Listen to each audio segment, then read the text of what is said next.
First thing I did, and I graduated, was to have this experience myself.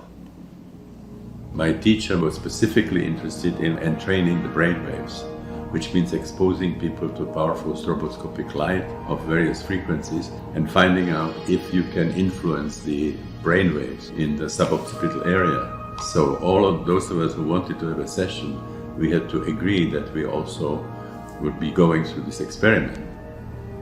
When my own experience was culminating, a research assistant took me to a very little room, and then she brought this gigantic strobe, and in the next moment there was light like I had never seen in my life. My consciousness was catapulted out of my body. I lost the research assistant, I lost the clinic, I lost Prague, I lost the planet. And then I have the feeling that I was completely extinguished. I ceased to exist in the form in which I knew myself, and instead I had the feeling that I somehow became all of existence.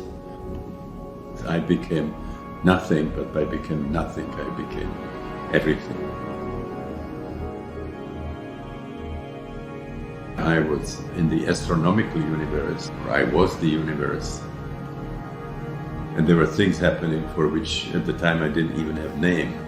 But later I read about the Big Bang and the black holes and white holes and wormholes, which was an amazing cosmic spectacle. And then she turned it off, my consciousness started shrinking again, I became myself. But there was a problem because I ended up finding the planet, finding the clinic, finding my body, but my consciousness was kind of floating around the body and I couldn't find ways of aligning those two.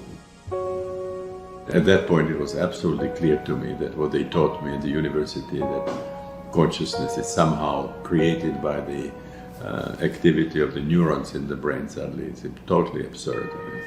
It's clear to me that consciousness was a cosmic phenomenon. Could matter, bouncing of atoms or subatomic particles, create all that we see, including the beauty of nature, the beauty of the universe, the intelligence that you see in animals, that you see in people? Is it really something that can create science and philosophy? Then you see it's absurd. There is a beauty and there is an intelligence which cannot come out of matter.